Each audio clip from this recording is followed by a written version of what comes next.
राम राम जी, सभी दर्शकों को राम राम। मैं हूं बाबा रामदास और आप देख रहे हैं स्लो जिंदगी। और मेरे साथ आज स्क्रीन के दूसरे हिस्से में जिन्हें आप देख रहे हैं, आपका नाम ज्योति पांडे जी है। आप बेंगलुरु से हमारे साथ जुड़ी हैं, मूलतः लखनऊ की रहने वाली हैं। She is an author, she is a practising lawyer और जो समसामयिक विषय समाज में हैं इन पे बड़ा मुखर होकर अपनी बात रखती हैं। ज्योति जी प्रणाम, नमस्कार, स्वागत है आपका। राम राम सभी को, राम राम, धन्यवाद। ज्योति जी, आज का जो विषय है, मैंने आपको जो ट्वीट, दीपिका नारायण भारद्वाज एक बड़ी मुखर एक्टिविस्ट हैं, वो भी गुड़गांव में रहती हैं शायद, वो पुरुषों के जो जो बड़े जायज मसले हैं और जो हमारा कानून जो विसंगतियां हैं उन पे बड़ा मुखर होके वो बात करती हैं। और यहाँ बात पुरुषों और महिलाओं की नहीं है, बात यहाँ सिर्फ ये है कि क्या उचित है क्या अनुचित है, और समाज में दोनों किस्म की समस्याएं हैं।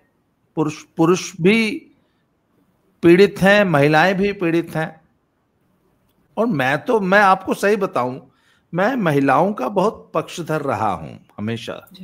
मैं हमेशा एक बात कहता हूं कि the women should always get an equal opportunity, equal chance to grow in life. They should have all the rights, all the equal rights. They should have right to education. They should have right to grow in career, grow in life. They have right to dignity. बिल्कुल, इसमें बिल्कुल कोई भी। परंतु जब कुछ सबसे बड़ी बात है कि we can count them on finger, सब ऐसी नहीं है। पर जो आजकल जो कानून का जो दुरुपयोग कर रहा है और कानून जिस तरीके से आंख मूंद के बैठा हुआ है, आज जो मैंने आपको ट्वीट किया उसमें दीपिका नारायण जी ने जो कहा है कि एक महिला, उसने अपनी पहली शादी में 20 लाख की एलिमनी ली और फिर दूसरी शादी में 5 करोड़ का एक फ्लैट और 2 पार्किंग लॉट मुंबई में। मात्र 18 महीने की शादी के बाद वो 6 करोड़ की एलिमनी मांग रही है और सफलतापूर्वक हासिल कर लेती है। तो उस पर कमेंट अगर आप पढ़ेंगी ना, तो लोगों ने ऐसे कमेंट किया कि यार ये तो दुनिया का सबसे अच्छा धंधा है, दुनिया का कोई एंटरप्रेन्योर बिजनेसमैन भी ये रिटर्न नहीं मिलेगा उसको जो उस महिला ने हासिल किए सिर्फ अपनी शादी से। अच्छा, जज इस बात को देख रहा है कि यह महिला जो है अपने पति का दोहन कर रही है, इसके बावजूद आंख बंद किए बैठा है। अतुल सुभाष का आपने केस देखा होगा, किस तरीके से उसका दोहन किया पूरे सिस्टम ने, उसकी पत्नी ने, उसकी सास ने जी। तो आपका ओपनिंग रिमार्क आ जाए, फिर चर्चा को आगे बढ़ाते हैं। क्या कहेंगे आप इस पे? दीपिका और मैं तो कई साल से हम लोग मित्र हैं, तो हमारी तो चर्चा होती रहती है इस पे। ये मुझे लगता है कि अगर हम हिंदू पर्सपेक्टिव से भी देखें तो हमारे ऊपर बहुत बड़ा कुठाराघात है, क्योंकि हमारे यहाँ और लोगों की तरह विवाह एक कॉन्ट्रैक्ट नहीं है। हमारे यहाँ विवाह जन्मों जन्मों का बंधन कहा जाता है। अब यदि उस विवाह को इस तरह का बिजनेस बना दिया जाएगा तो यूथ पर और स्त्रियों पर, बच्चियों पे स्पेशली, जो अभी जो बच्चियां बड़ी हो रही हैं उन पर बहुत खराब असर होता है ये देख करके कि अच्छा विवाह से तो पैसे बनाए जा सकते हैं। वो ये नहीं देख रही हैं कि विवाह में कितना कमिटमेंट चाहिए होता है, कितनी मेहनत करनी पड़ती है। तो ये एक बहुत गलत ट्रेंड है और हाँ, जजेस देख रहे हैं, वो फिर भी चुप हैं। और ये इसको जो है एक बहुत ही बैड लाइट में भारत को बाहर दिखाना बहुत आसान हो गया है कि देखो यहाँ तो ये चल रहा है धंधा। हालांकि आपको मैं बताऊं कि ये है विदेश की ही देन, यहाँ पर नहीं होता था ऐसा। वहां पर से एलिमनी बिजनेस अब यहाँ आ गया है, जो कि एक गलत ट्रेंड है जिसको यहीं पर रोका जाना चाहिए। वरना मैं आपको और एक यहाँ पर बात बताना चाहूंगी कि इन्हीं सारी वजहों की वजह से विवाहित पुरुषों का जो आत्महत्या का आंकड़ा है ना, वो बहुत बढ़ गया है। अगर आप NCRB, national crime record bureau देखेंगे, उसमें आपको साफ साफ दिख जाएगा कि विवाहित पुरुष बहुत तेजी से आत्महत्या कर रहे हैं, हत्याएं भी हो रही हैं उनकी। बहुत सारे ऐसे भी आपने केसेस देखे होंगे जहां मार दिया गया पुरुषों को। तो उन पर कोई ध्यान नहीं दे रहा है और ना ही कोर्ट इसमें कोई संज्ञान ले रहा है। ये गलत है, इसको यहीं पर रोका जाना चाहिए, नहीं तो ये और विभत्स दिन पर दिन होता जाएगा।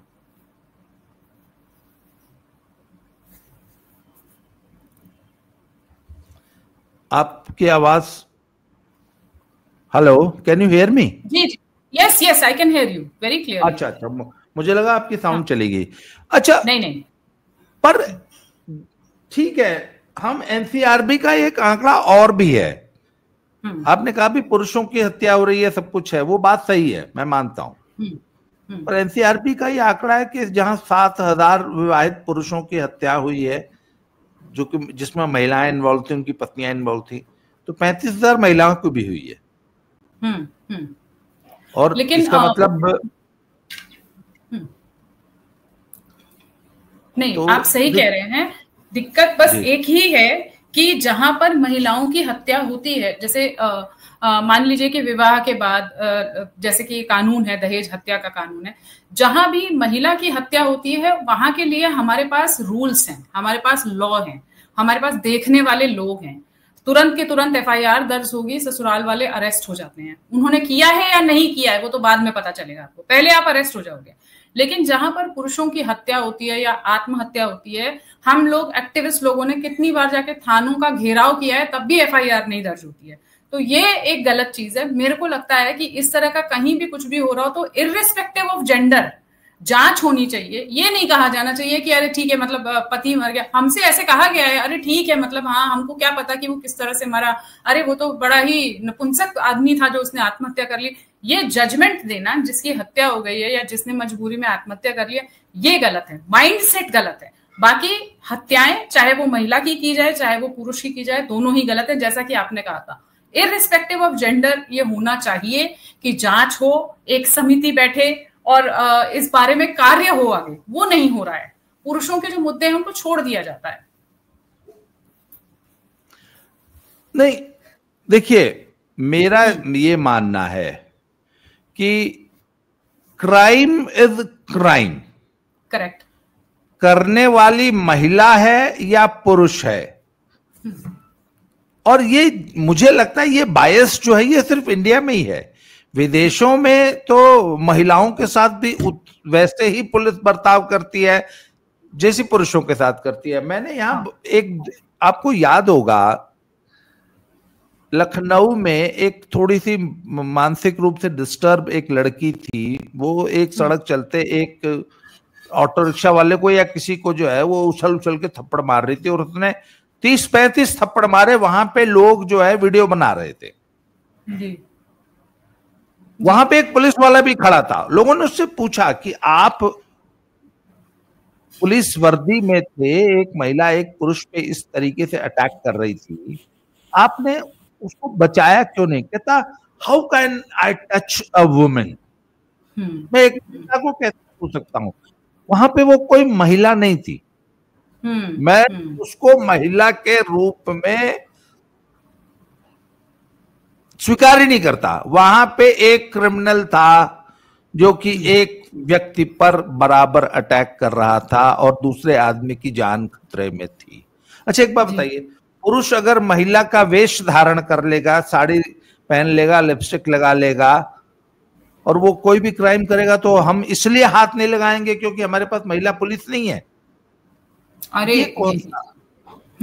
ये गलत है असल में। अभी इसी बात पर मैं बार बार, जब लोगों को लगता है कि मैं ऐसे मजाक उड़ा रही हूँ सरकार का या कुछ भी, आप महिला पुलिस की भर्ती करते हैं, बहुत अच्छी बात है, होना भी चाहिए। मुझे लगता है मजबूत महिलाएं हैं हमारे पास जिनकी भर्ती होनी चाहिए, मगर इन्हीं लोगों की ड्यूटी भी लगाइए कि इन लड़कियों की जब ये ऐसा कर रही हो तो पिटाई कर सकें। ठीक है, पुरुष हाथ नहीं लगा सकता है, मगर हमारे पास तो सेना में भी महिलाएं हैं ना, हमारे पास पुलिस में भी महिलाएं हैं, सीआरपीएफ में भी महिलाएं हैं। तो इन महिलाओं को इन सब कामों में क्यों नहीं लगाया जाता? और जैसा कि आपने कहा, अपराध को अपराध की तरह हम क्यों नहीं देख पा रहे हैं कि ये अपराधी है, वो अपराध कर रहा है, वो स्त्री है या पुरुष है, इससे मतलब नहीं होना चाहिए। और जब लोग ऐसे, देखिए, उसी जगह पर अगर कोई आदमी मार रहा होता एक महिला को, तब तो ये लोग घेर के उसकी पिटाई कर देते कि तुमने महिला को हाथ कैसे लगाया। ये पूरा का पूरा माइंडसेट का खेल है, जहां हमारे दिमाग में ये बैठा दिया गया है कि महिला कैसी भी हो उसकी रिस्पेक्ट करनी है। रिस्पेक्ट अलग बात है, करनी चाहिए, लेकिन कैसी भी हो रिस्पेक्ट करनी चाहिए, ये गलत बात है। यहीं से अपराधी महिलाओं को शय मिलती है और यहीं से फिर हम कुछ बोल नहीं पाते हैं। एज अ ह्यूमन बीइंग हम नहीं बोल पाते हैं, हम भी खड़े होकर देख ही रहे हैं कि अच्छा आप क्या करें। पुरुष तो नहीं ही बोल पाएंगे। पुरुषों की तो स्थिति ऐसी है कि आपने कुछ कह भी दिया तो आपके ऊपर outraging the modesty of a woman वाला कहो केस ही चल जाए, वो कुछ भी कह सकती है कल को कि मेरे साथ इसने ये छेड़छाड़ करी, तो इसीलिए मुझे लगता है पुरुष तो बिल्कुल ही नहीं बोल सकते। तो हमें कोई ऐसा सिस्टम तैयार करना पड़ेगा अब कि जहां पर ये महिलाएं, महिला पुलिस ही, महिला सीआरपीएफ ही आगे आकर इन लोग को जवाब दे सके, क्योंकि ये एक्चुअली तो ये माइंडसेट चेंज करने में हमको बहुत टाइम लग जाएगा कि अपराध को अपराध की तरह देखिए, उसमें महिला और पुरुष का वर्गीकरण मत करिए, ये नहीं होना चाहिए। एक्चुअली जो आप कह रहे हैं बिल्कुल ठीक कह रहे हैं कि वो अपराधी है, उसको अपराधी की तरह देखा जाए।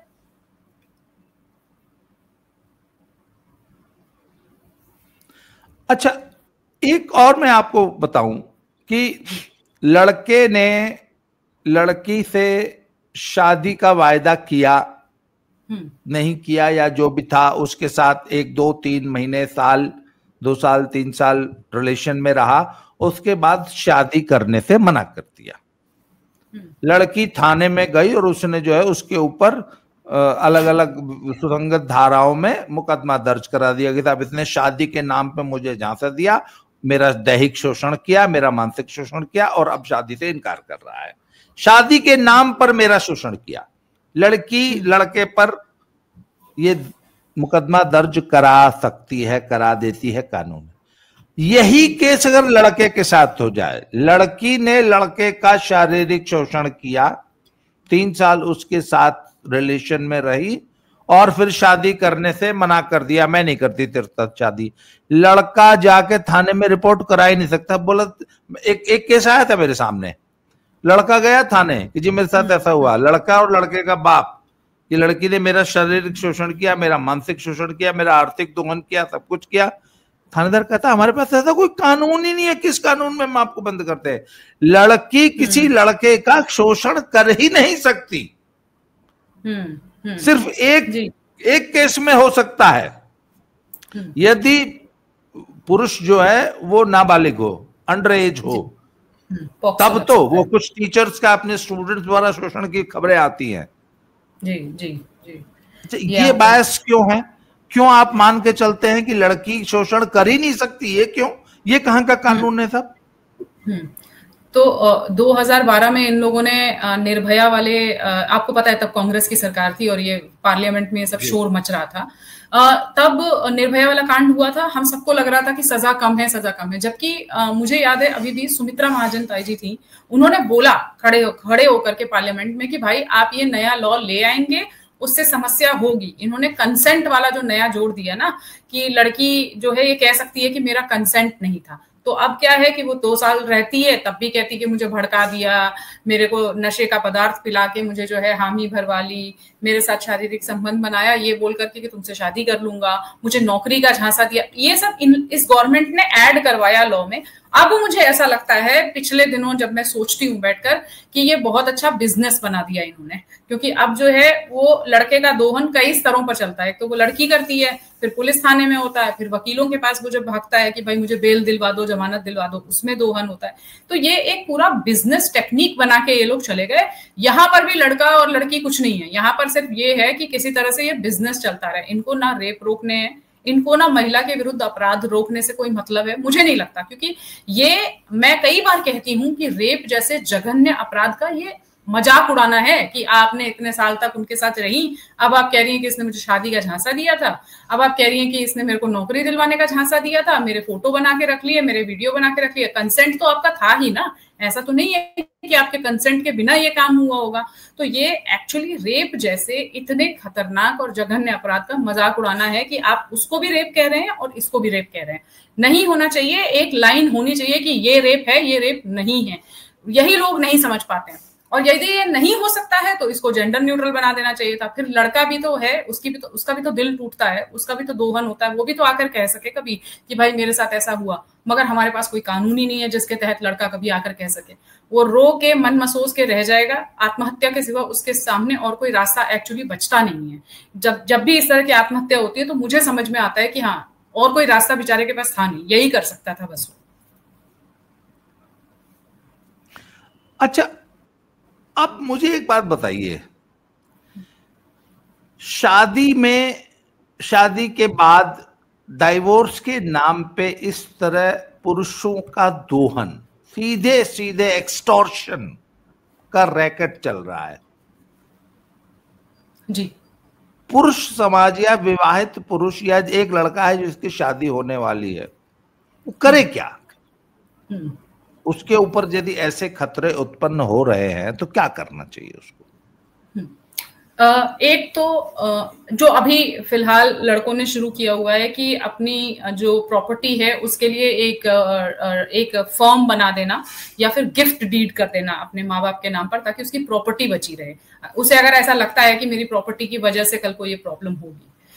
दूसरी चीज ये है कि लड़की का अच्छे से इन्वेस्टिगेशन कराना बहुत ज्यादा इंपॉर्टेंट हो गया है कि लड़की कहाँ से आ रही है, उसके पिछले कितने रिश्ते रह चुके हैं, क्या ऐसा तो नहीं है कि उसके कहीं और शादी तय हुई थी और यहाँ जबरदस्ती कराई जा रही है। ये सारी चीजें मार्क करके रखनी बहुत ज्यादा जरूरी है। घर में मतलब जो जिस घर से लड़की आ रही है उस घर का माहौल क्या है, ये बहुत जरूरी है देखना कि क्या वहां पे माँ पिता की इज्जत कर रही है। यदि माँ पिता की इज्जत कर रही होती है तो ज्यादातर मैंने ये देखा है कि ये लड़की भी ठीक ठाक ही होती है। अच्छा, माँ का कितना इंटरफेरेंस है लड़की की जिंदगी में, ये भी देखना बहुत ज्यादा इंपॉर्टेंट है। वो फोन चल गया है ना आजकल, और क्या क्या बनाया है मेरी बच्ची के लिए, बस इतना ही बनाया, यही किया, तो वो सारी जो दखल अंदाजी होती है ना, उससे घर बिखरता है। और जब भी घर बिखरता है, तलाक होगा तो हमेशा लड़के की प्रॉपर्टी और इन सब पे बात आ जाती है। तो इन सब से बचा के रखना सबसे इंपॉर्टेंट काम यही है कि आज की तारीख में आपके नाम पर कोई प्रॉपर्टी और ऐसी कोई बड़ी चीज नहीं होनी चाहिए जिस पर लड़की आंख लगा के बैठी हो कि अच्छा शादी करूंगी तो बस उसके बाद सीधे तलाक लूंगी और फिर ये प्रॉपर्टी अपने नाम करवाऊंगी। तो मुझे लगता है कि वो समय आ चुका है अब कि आप ज्यादा प्रॉपर्टियां इकट्ठी करके ना रखें, एटलीस्ट अपने नाम पे ना रखें, माँ बाप के नाम पे रखें, कोई ट्रस्ट बना दें, वो फिर भी ठीक है, वो वहां पर आप फिर भी सेफ रहोगे। वरना कोर्ट तो बैठे हुए हैं दिलवाने के लिए, एलिमनी भी दिलवा देंगे, गुजारा भत्ता भी दिलवा देंगे, 10 और लॉज हैं जिसके तहत पैसे दिलवा देंगे लड़की को। विवाह का इन लोगों ने मजाक उड़ा के रखा हुआ है।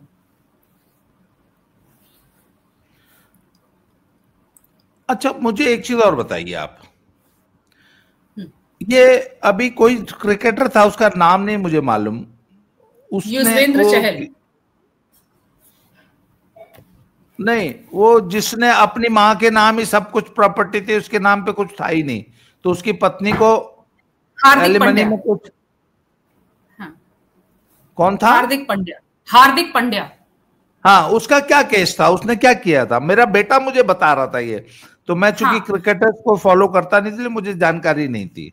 हाँ, हालांकि मैं बाबा जी इसमें एक चीज ऐड करना चाहूंगी, हार्दिक पांड्या और उसकी पत्नी का म्यूचुअल डिवोर्स हुआ है, दोनों ही अपने आप से अलग हुए हैं और बच्चे की कस्टडी दोनों के पास में है। आप देखेंगे कि अगर आप इंस्टाग्राम चेक करेंगे तो हार्दिक अपने बेटे के साथ फोटोज डालते रहते हैं, यूट्यूब में भी डालते रहते हैं, तो उन लोगों ने शेयर्ड पेरेंटिंग रखी है, इस तरह की कोई लड़ाई हुई नहीं। हालांकि हार्दिक ने एक वीडियो में अपने कहा था कि मैंने अपनी प्रॉपर्टी सब कुछ, बैंक अकाउंट सब कुछ अपने माँ के नाम पे रखा हुआ है। ये एक बड़ा कारण हो सकता है कि उनकी पत्नी कुछ भी डिमांड नहीं कर पाई। हालांकि थोड़ा इस बात पे विश्वास करना मुश्किल है कि इतना बड़ा क्रिकेटर है और उसके नाम पे कुछ नहीं रहा होगा। कई बार सेलिब्रिटीज ये करते हैं कि उनके बीच में जो लेन देन हुआ होता है उसको वो पब्लिक नहीं करते हैं, शायद इस वजह से कि कंट्रोवर्सी ना हो। जैसे आप ऋतिक रोशन का भी तलाक देखेंगे तो उसमें भी कुछ भी खुला नहीं था कि कितनी प्रॉपर्टी उसने उसके नाम पे की या नहीं की, और शेयर्ड पेरेंटिंग रखी। जहां बच्चे होते हैं वहां पर ये लोग शेयर्ड पेरेंटिंग रख लेते हैं कि कुछ दिन बच्चा बाप के पास रहेगा, कुछ दिन माँ के पास रहेगा। पर हाँ, इससे हम ये तो बहुत अच्छा संदेश हमें मिल सकता है, जो मैं बोल भी रही थी कि अपना जो प्रॉपर्टी वगैरह है वो अपने नाम पे आप ना रखें तो काफी कुछ सेफ रहेगा आपका। जब आपके नाम पे बहुत पैसा और प्रॉपर्टी होती है तो कई सारी लड़कियां वही देख के आ रही होती हैं कि अच्छा इसके पास प्रॉपर्टी है, कुछ दिन रहेंगे फिर तलाक ले लेंगे, फिर अपने नाम करवा लेंगे। तो हार्दिक ने ये कहा था कि उन्होंने अपनी माँ के नाम पर रखा हुआ है सब कुछ, तो शायद इसीलिए वो सेफ भी रहा। जी बाबा, ऐसा बहुत से केसेस में तो मैंने यहां तक सुना है कि लड़की ने प्लानिंग करके अपने बॉयफ्रेंड से कहा कि तू चिंता मत कर, मैं ये गई और ये आई और 2-2.5 करोड़ रुपए लेके आऊंगी, और सफलतापूर्वक उसने अपने इस प्लान को एग्जीक्यूट किया। एक परिवार को तो मैं पर्सनली जानता हूं जहां लड़की ने शादी के तुरंत बाद, 1 हफ्ते बाद ही अपने ससुर पे और अपने हस्बैंड दोनों पे और परिवार के 1-2 और पुरुष सदस्यों पे आरोप लगाए, और जो ससुर जी थे वो he was almost 70 years old, और अल्टीमेटली 2.5 करोड़ रुपए में सेटल हुआ वो मामला। और शादी के 15 दिन के अंदर ये सब कुछ हो गया था, and she never consummated the marriage. वफादारी अच्छा। देख लीजिए, बॉयफ्रेंड अपने बॉयफ्रेंड के प्रति वफादारी देख लीजिए कि मैं हूं तो तेरी ही, तन मन धन से तेरी हूं। मैं अपने पति को हाथ नहीं लगाने दूंगी, अपने आप को पैसे में 2.5 करोड़ उससे लेके आ जाऊंगी। आप देखिए भैया, आप देखिए कि इन परिस्थितियों में जहां पर लड़कियां हाथ भी नहीं लगाने दे रही हैं, ठीक है, और इस तरह का मतलब एक पूरा माहौल सेट है जहां पर लड़का कुछ भी नहीं कह पा रहा है, वहां पर ये एक नया लॉ लाने की कोशिश कर रहे थे, मैरिटल रेप का। आप कम्युनिस्टों को देखेंगे कि पूरी तरह से सुप्रीम कोर्ट में एक जनहित याचिका उन्होंने डाली हुई है कि किसी भी तरह से मैरिटल रेप का कानून आ जाए।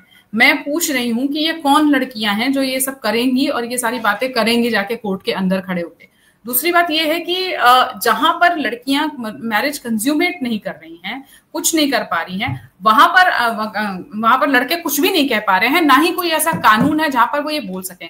यदि वो ये कहें भी कि हम लोगों के बीच में कोई इंटीमेसी नहीं थी, उसको कोर्ट के अंदर प्रूव नहीं किया जा सकता। बहुत मुश्किल काम है, बरसों बरस लग जाएंगे तब आप जाके कहीं प्रूव कर पाएंगे कि हमारी और इनकी मैरिज कंज्यूमेट नहीं हुई है। हमने तो कमरे के अंदर कोई कैमरा लगा नहीं रखा, तो अब कैसे पता चलेगा कि हुई है नहीं हुई है? 10 क्वेश्चन क्रॉस क्वेश्चन करके तब जाके कहीं आप इस पे पहुंचेंगे। इससे पहले ही आदमी घबरा के कहता है कितने पैसे चाहिए, ले ले और जा, हमारी जान छोड़ हमारी। तो वो एक इजी रास्ता लोगों को लगता है, लेकिन अब आप ये सोचिए कि कितनी बुरी तरह से आप ट्रैप्ड हैं एज अ मैन, कि अब आप ना शादी कर सकते हैं ना गर्लफ्रेंड बना सकते हैं, क्योंकि वो वाला लॉ आपके ऊपर लटकता रहेगा, रेप वाला। तो अब भारतीय पुरुष जाए तो कहां जाए वाली स्थिति अब ये हो गई है। ओवर टू यू बाबा जी। मैं आपको, मुझे और अच्छी तरह, मेरी एक कलीग थी जी, उनके भाई का एक केस हुआ था, उनके सगे भाई की मैरिज हुई। He was an engineer in a government PSU, very well placed. और आपको मालूम है कि उत्तर प्रदेश में तो सरकारी नौकरी, वो भी इतने अच्छे स्तर की हो, तो बड़े हाई फाई मैरिज हुई थी। और वो लड़की भी जो थी, she was extremely beautiful and so called, वो जो आप समझ सकती हैं। और शादी हुई और उस लड़की ने उनको मना कर दिया। पहले तो 2-4 दिन, अभी मेरी तबीयत ठीक नहीं है, अभी मैं मेंटली प्रिपेयर्ड नहीं हूँ, दिस दैट करके उसने हफ्ता 10 दिन निकाला, और उसके बाद फिर 10 दिन बाद जो है वो स्पष्ट मना कर दिया, नहीं, I don't feel like sleeping with you. और उसके बाद वो अपने मायके चली गई और वो कभी वापस नहीं आई, और वहीं मायके से ही उसने डाइवोर्स फाइल कर दिया। अब एक आदमी तो यार, जिसने अपने जीवन में अपने विवाह को लेके कितने मतलब क्या क्या प्लानिंग्स होती हैं, क्या अरमान होते हैं, सब कुछ है, तो ही वाज शैटर्ड। क्या तब किसी तरह वो म्यूचुअल डाइवोर्स कराया गया। उसमें एलिमनी, तो मुझे याद है कोई एलिमनी का बहुत ज्यादा चक्कर नहीं था, बट द गर्ल वाज चूंकि involve somewhere emotionally, physically, mentally, तो she did not continue with the marriage. तो उस व्यक्ति ने बोल दिया कि भैया अब हमको एक तो शादी करनी नहीं है। खैर किसी तरह उनको दोबारा शादी के लिए तैयार किया गया। तो उन्होंने बोला यार मुझे ये शहरी हाई फाई लड़की से शादी नहीं करनी, अब तो मुझे तुम गांव की कोई वो जो एकदम बेचारी जो सीधी सादी ग्रामीण लड़की होती है ना, बस किसी तरह जिसने 8वीं पास किया। अभी मेरी बेटे से मेरी बात हो रही थी, उसने बोला पापा आजकल के ज्यादातर लड़कों ने ये सोचना शुरू कर दिया है कि ये शहरी जो अल्ट्रा मॉडर्न हाई फाई लड़कियों से शादी करने में अब रिस्क हो गया है, इसलिए ग्रामीण परिवेश की सीधी सादी लड़कियों से विवाह करना ज्यादा श्रेयस्कर है। तो मैंने उससे पूछा, मैंने कहा यार एक एजुकेशन के कारण या अपब्रिंगिंग के कारण एक मेंटल एक ट्यूनिंग भी होनी चाहिए ना पति पत्नी में। बिल्कुल बिल्कुल सही कह रहे हैं, समझ गई मैंने कहा वो कैसे अचीव होगी। जैसे अगर आप, मैं अपनी पर्सनल बात करूं, अगर आप मुझे कोई गांव की सीधी सादी अनपढ़ महिला के साथ बैठा देंगे तो मैं उसके साथ मेरा कोई तालमेल ही नहीं बैठ पाएगा, क्योंकि एक मानसिक ट्यूनिंग तो चाहिए ना। विवाह में सबसे ज्यादा जरूरी है वो साहचर्य है।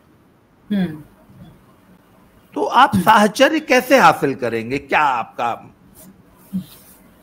यही दुखद बात है, ये बहुत दुखद बात है। आप अपने को कह रहे हैं, यदि मुझे बिठा दिया जाए उन महिलाओं के बीच में तो मैं खुद नहीं बात कर पाऊंगी कि मैं इनसे क्या बात करूं और कहां से बात शुरू करूं। और जहां पर आप विवाह कर रहे हैं किसी के साथ, तो बहुत ही बिल्कुल सही बात है, मेंटल लेवल मिलना चाहिए, आपका एजुकेशनल लेवल मिलना चाहिए, समझ होनी चाहिए एक स्तर की। अब आप बात करेंगे डोनाल्ड ट्रंप की और उनको पता ही नहीं होगा कि डोनाल्ड ट्रंप कौन है, तो ये बहुत बड़ा जिसे कहते हैं ना कंपैटिबिलिटी इशू आ जाएगा। लेकिन आप देखिए कि पुरुषों की स्थिति कितनी ज्यादा, अभी बच्चा आपका बिल्कुल ठीक कह रहा है, मैं खुद सुनती रहती हूँ अपने भतीजों से, बेटों से और उनके दोस्तों से कि नहीं करनी शादी, करनी भी है तो मतलब इस तरह से कॉम्प्रोमाइज करना पड़ेगा क्या उनको कि हम चलो गांव से ले आएंगे कोई लड़की, जबकि उनके साथ उनकी कंपैटिबिलिटी भी नहीं होगी, वो अपने साथ कहीं ले जा पाएंगे उनको कि नहीं ले जा पाएंगे। ये हमारे देश के लड़कों की बहुत ही दुखद स्थिति है कि आखिर विवाह करें तो कहाँ करें। मुझे रोज कितने सारे ऐसे मैसेज आते हैं कि क्या लगता है आपको, कहाँ विवाह करना चाहिए, कहाँ विवाह करना सही होगा, इस शहर से करना सही होगा या उस गांव से करना सही होगा। अब उसका भी कोई श्योर शॉर्ट फॉर्मूला तो है नहीं कि आप ये गांव की लड़की लाएंगे तो वो सही ही निकलेगी, क्या पता वो भी, आज तो मोबाइल तो सब जगह पहुंचा हुआ है ना, जागरूकता सब जगह पहुंची हुई है, वो भी रील ही देख रही हो, वो भी ये सब सीख ही रही हो कि ये सब कर सकते हैं, तो उसका भी कोई श्योर शॉट नहीं है। और ये एक दुखद स्थिति है कि हमारे लड़कों को ऐसे कॉम्प्रोमाइज करना पड़ रहा है कि चलो ठीक है गांव की ही सही, जबकि ये खुद लड़का वेल एजुकेटेड और सब कुछ है। और ये बात सच है कि वो अपने टाइप की अगर शहर की ला रहा है तो वो सब सीख पढ़ के आई है और पहले से वो रिलेशनशिप्स में रह चुकी है, तो ऑलरेडी कहीं ना कहीं इन्वेस्टेड है, ये बात सच है, इसमें कोई दो राय नहीं है। जैसे अभी कुछ बाबा लोगों ने कहा था तो बहुत कंट्रोवर्सी हुई थी, पर उन्होंने सच कही थी, ये बात ये हो रहा है। बाबा जी लोगों के पास भी रोज लोग आते हैं, बताते हैं कि घर में ये चल रहा है, इसलिए उन लोगों को भी पता है और मुझे भी पता है और आपको भी पता है, क्योंकि हमारे पास तो बेटे हैं, हम तो खुद से, क्योंकि हमको कल को इनको विवाह करने हैं इनके, हमको भी देखना पड़ेगा कि कहाँ से लड़की लाएंगे हम। तो ये एक दुखद और एक ऐसी स्थिति हो गई है जहां पर लड़के एकदम ट्रैप्ड हैं, ना तो वो यहाँ के रहे हैं ना वो वहां के रहे हैं। अब सब लोग तो राहुल गांधी नहीं हो सकते हैं ना कि शादी ना करे और हर साल थाईलैंड की यात्रा करे, ये तो नहीं हो सकता है, सबकी मोरालिटी का ग्राउंड वो नहीं होता है। तो आप कहाँ लेकर जाएंगे लड़कों को? और अब हमको लगता है ऐसा कि अब हमारे पार्लियामेंट में बैठे हुए सदस्यों को ये सोचना पड़ेगा कि लड़कों के लिए आप कुछ सोचेंगे या नहीं सोचेंगे, या कहाँ जाएं फिर वो लड़के, उनको कोई रास्ता तो बताया जाए कम से कम। ओवर टू यू बाबा जी। तो अच्छा, ये जो अभी जो दीपिका का जो ट्वीट मैंने आपको भेजा था, जिसमें वो महिला ने जो है मात्र 1.5 साल की शादी में 6 करोड़ रुपए एलिमनी झटक ली, तो कई लोगों ने तो उसका बोला जी मात्र 1.5 साल माने इतने 500 दिनों में इतने करोड़ रुपए, तो पर डे उसका कितना उसने अर्न किया, वहां तक का हिसाब लगा रखा था। वहां पे बहुत सारे लोगों ने एक कंक्लूजन निकाल रखा है कि ये एक्सट्रीमली ब्यूटीफुल टाइप लड़कियों से बचो। अच्छा, देखिए जनरलाइजेशन देख लीजिए, गलत है वो कि समाज में ये बात, आखिर समाज के कुछ लोग ये बात कहने को मजबूर हुए और किस तरीके से जनरलाइज किया कि नहीं ये एक्सट्रीमली ब्यूटीफुल टाइप लड़की बहुत रिस्की हो जाएगी। तो यार कितनी, हाँ मतलब एक तो ना बाबू जी ब्यूटी का पैमाना आई डोंट नो क्या है, सबकी नजर में अलग अलग होता है, आपको कोई और ब्यूटीफुल लगेगा, मुझे कोई और ब्यूटीफुल लगेगा। और यही बात मेरी एक दिन नीरज जी से भी हो रही थी कि मतलब जब लोग डेडिकेटेड होते हैं तो अपनी माँ बुढ़ी हो जाती है, अपनी बीवी इतनी बुढ़ी हो जाती है, पैरों से नहीं चल पा रही है फिर भी अच्छी लगती है, अपना हस्बैंड गंजा भी हो जाता है, पेट भी निकल आता है फिर भी अच्छा लग रहा होता है। तो ब्यूटी का पहली बात तो अभी नए जमाने को ये सेट करना पड़ेगा, नए जमाने के लड़के लड़कियों को, कि ब्यूटी माने क्या। दूसरी चीज ये जनरलाइजेशन है और हमको नहीं पता है कि वो ब्यूटीफुल लड़की ही करेगी या फिर बदसूरत लड़की करेगी, क्योंकि अभी आप मुस्कान रस्तोगी का केस, सोनम रघुवंशी का केस आप देख लीजिए, कोई बड़ी ब्यूटीफुल लड़कियां नहीं है, ये बिलो एवरेज दिखने में लड़कियां हैं। अगर मैं if I have that right to say कि बिलो एवरेज लुकिंग लड़कियां, कोई टैलेंट भी नहीं है उनमें, कुछ भी नहीं है, लेकिन वो धोखा दे रही हैं। तो हम जनरलाइज नहीं कर सकते हैं कि बड़ी ब्यूटीफुल लड़की करेगी, कि बड़ी एजुकेटेड लड़की करेगी, कि गरीब करेगी, कि अमीर करेगी, हमको नहीं पता है। मुझे अब कंक्लूजन इसका ये लगता है कि संस्कारी लड़की शायद नहीं करेगी ऐसा, जो घर से संस्कार लेके आ रही है, जिसको ये सिखाया गया है कि घर वालों की इज्जत करनी होती है और हस्बैंड की इज्जत करनी होती है, वो शायद नहीं करेगी। बाकी कोई भी कर सकती है, वो पढ़ी लिखी हो ना हो, वो सुंदर हो ना हो, इससे फर्क नहीं पड़ता है। घर के संस्कार कैसे हैं वो मैटर करता है। ये आपने सबसे बड़ी बात कही कि सबसे ज्यादा जो चीज मैटर करेगी वो संस्कार करेगी। संस्कार जो है दोनों परिवारों का संस्कार, और ये बात लड़के पे भी लागू होते हैं। हाँ, मैं ये नहीं कह रहा, देखिए मैं ये कतई नहीं कह रहा हूं कि लड़के दूध के धुले हैं, नहीं है नहीं, मैं भी यही कह रही हूँ। हाँ, मैं तो ये तो कहता हूं। अच्छा, एक चीज और, मैं मेरे एक मित्र हैं, उनकी पत्नी ने बड़ी अच्छी टिप्पणी की। उन्होंने कहा कि हम दोनों दोस्त लोग बात कर रहे थे, तो she was listening to us, तो देन शी केम, उसने बोला कि हजारों सालों तक जो तुम लोगों ने महिलाओं के साथ किया है ना, और वो तुम लोग के सामने निकल के आ रहा है। उन्होंने ऐसा कुछ कहा। अच्छा लेकिन बाबा जी, मेरे पास एक और लॉजिक है इस चीज का। हजारों सालों से पुरुष भी कह सकते हैं कि तुमको बचाने के लिए, तुमको सहेज कर रखने के लिए हम लड़ाइयां लड़ते रहे, हम मरते रहे, मुसलमान के हाथों, कभी मुगलों के हाथों, कभी अंग्रेजों के हाथों तुमको बचाते रहे। वो भी तो कह सकते हैं। हम कहाँ आराम से बैठे थे। ये हमारी हिस्ट्री गलत लिखी गई है कि लड़के बड़े मजे में थे और लड़कियां सब बहुत दुखी थी। लड़के भी उतने ही खतरे में थे। अब आप ये देखिए ना कि उनके वहां तो बच्चाबाजी भी चलता है, उनके यहाँ तो लड़के लड़की का कोई भेद ही नहीं है, बकरी का भी भेद नहीं है उनके यहाँ। तो आप तो ये गलत ही बिल्कुल लॉजिक है कि आप ये मत समझिए कि लड़के बड़े आराम से ही थे। वो तो आप ही को बचाने की जद्दोजहद में कहाँ कहाँ घूमते रहे, मारे मारे महीनों महीनों घर से बाहर, न ढंग से खाने को मिला ना कुछ, न जाने कितने वॉर के भूमि में ही मर गए। उन्होंने अपनी वाइफ को देखा भी नहीं, नई नवेली वाइफ, पहले तो गौना भी बाद में हुआ करता था। तो ये एक गलत परसेप्शन है। मुझे लगता है कि पुरुषों ने बचाने के लिए हम लोगों को, सभ्यताओं को सहेज कर रखने के लिए बहुत संघर्ष किया है। हाँ, ये हो सकता है कि वल्नरेबल स्त्रियां हमेशा ज्यादा रही हैं, उनको उठा कर ले जाने वाले लुटेरे और ये सब आदमी रहे हैं। पर आप हमारे तरफ के आदमियों का संघर्ष भी तो देखिए कि वही लोग तो थे जो बुढ़े हुए थे, आज तक भिड़े हुए हैं, समझ लीजिए। आज भी वो संघर्ष पुरुषों का चलता चला जा रहा है कि किस तरह से जो है छांगुर बाबा के उससे बचा के रखना है लड़कियों को, किस तरह से इससे बचा के रखना है। ये सारा संघर्ष कौन कर रहा है? ज्यादातर आपको पुरुष ही ये संघर्ष करते मिलेंगे। पार्लियामेंट में ज्यादातर पुरुष हैं और फिर भी लॉज जो है वो स्त्रियों के पक्ष में है। इससे पता चलता है कि पुरुष ही आपके लिए संघर्ष कर रहे थे। तो हमें थोड़ा सा तो आभार उनका रखना चाहिए ना, ग्रेटिट्यूड रखना चाहिए उनकी तरफ कि भाई आप ही लोग हैं। तो ऐसा नहीं है कि सब पुरुष यही कर रहे थे और सब पुरुष बड़े मजे में थे। बहुत बड़ा संघर्ष पुरुषों का रहा है। इतिहास की किताबें दोबारा लिखी जाने की जरूरत है ताकि ये परसेप्शन मिट सके कि ये लड़के बहुत मजे कर रहे थे। पर इतना तय है कि ये एक संक्रमण काल है और समाज में बड़े बुजुर्गों को और हमारे लॉ मेकर्स को ये सोचना चाहिए कि नहीं, अब जो है यदि अभी नहीं चेता हमारा समाज, तो आने वाले 10 सालों में, मेरा बेटा आज ये कह रहा था कि आने वाले 10 सालों में शहरी लड़कों की शादी नहीं होगी, हाँ गांव वालों की हो जाएगी। वो इसने आज मेरे बेटे ने एक बड़ी मजेदार बात कही। उसने बोला पापा देख लेना, आज से 10 साल बाद गांव में ये समस्या नहीं आएगी, पर शहरी लड़कों की शादियां बहुत मुश्किल हो जाएंगी, नहीं होंगी। वो करेंगे ही नहीं, और अगर करना भी चाहेंगे तो होंगी नहीं, क्योंकि ये ज्यादा ये समस्या जो है वो शहरों में है, गांव में तो अभी इक्का दुक्का है। इसलिए समाज को अभी से जी बढ़ेगी। मेरे ख्याल से शहर में जो छोटे गांव में है ना, वो ये दिक्कत नहीं है कि आज छोड़ा और फिर कल, क्योंकि उनके पास है नहीं ना, नथिंग टू लूज वाली सिचुएशन है। ऐसा तो है नहीं कि बहुत लंबी लंबी प्रॉपर्टीज कुछ बचा के रखना है उनको। जो दिन भर काम करने वाला मजदूर है, उनमें आप देखेंगे कि कम होती है, क्योंकि आज उन्होंने इसको छोड़ा, दूसरे के साथ रहने लग गए जाके। मिडिल क्लास फैमिली ऐसा नहीं कर सकती है, वो ऐसे छोड़ ही नहीं पाएगी। और ऐसा आपने ये जो 4 बच्चों की माँ छोड़कर भागी वाला भी, ये उसी तबके की कहानियां होती हैं। हमारे यहाँ ऐसा नहीं होता मिडिल क्लास घरों में। तो हाँ, ये बात सच है कि उन लोगों में उतना शायद फर्क ना पड़े, लेकिन हम लोग को तो फर्क पड़ेगा। लेकिन वहां भी बढ़ रहा है। मैं एक छोटे गाँव को ही बिलोंग करती हूँ, अब तो वो थोड़ा बढ़ता जा रहा है। तो मैं देख रही हूँ कि वहां पर ये चीज बढ़ रही है।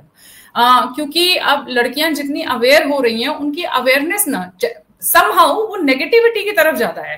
पॉजिटिविटी की तरफ कम है कि हमको घर चलाना है, क्या करना है। उसके पीछे बहुत बड़ा योगदान इंटरनेट का है, जो भड़का रही है ना फेमिनिस्ट बैठ के लड़कियों को कि घर का काम लड़की ही क्यों करे, ये लड़की ही क्यों करे। तो ये ऐसे सब चीजें जो उनपे लड़कियों के लिए रूल्स रेगुलेशंस बनाए गए थे, उनको ऐसा दिखा देना कि आपको तो ऑप्रेस किया जा रहा है, आपको तो टॉर्चर किया जा रहा है, वो दिमाग में भरने की वजह से छोटी जगह की लड़की भी भड़क रही है। और बड़ी घर की तो लड़के, मतलब इधर जो टायर 1 सिटी की लड़कियां तो ऑलरेडी सब की सब ऑलरेडी उनको पता है, वो मुझे तो नहीं लगता कि वो किसी के साथ निभा के रह पाएंगी। हो सकता है इक्की दुक्की हो, जनरलाइज नहीं करते हैं, लेकिन फिर वो इक्की दुक्की किसके घर जाएंगी हमें मालूम नहीं है ना। लड़के तो बहुत सारे खाली बैठे हुए हैं जिनको शादी, आप सही कह रहे हैं, बहुत सारे लड़के ऐसे हैं जो विवाह करना चाहते हैं पर उनको वैसे विवाह के लिए लड़की नहीं मिल रही है आज की तारीख में। और ये क्राइसिस बढ़ती जाएगी, अगले 10 साल में बढ़ेगी। आपके बेटे का बिल्कुल 100%, मैं भी यही कहती हूँ, मैं आई एग्री विद हिम, वो बिल्कुल सही कह रहा है। अगले 10 साल में ये एकदम क्राइसिस सिचुएशन आ जाएगी, बहुत सारे सिंगल लड़के होंगे और अब वो कहाँ जाएंगे उनको पता नहीं है। ये तो 100% होने वाला है। तो समाज को अभी से इसके लिए चेत जाना चाहिए, और हमारे जो नीति नियंता हैं, जो लॉ मेकर्स हैं, they should take notice, they should think seriously. समाज के लीडर्स को, सोसाइटी के लीडर्स को इस बारे में अभी से सोचना शुरू करना चाहिए, नहीं तो कल को बहुत देर हो जाएगी। ज्योति जी, आपने समय दिया इसके लिए बहुत बहुत धन्यवाद, आभार। दोबारा किसी नए टॉपिक से आपसे दोबारा चर्चा करेंगे। आज के लिए इतना ही, थैंक यू वेरी मच। जय श्री राम। जय श्री राम सभी को, धन्यवाद आपका भी। Thank you ji, thank you.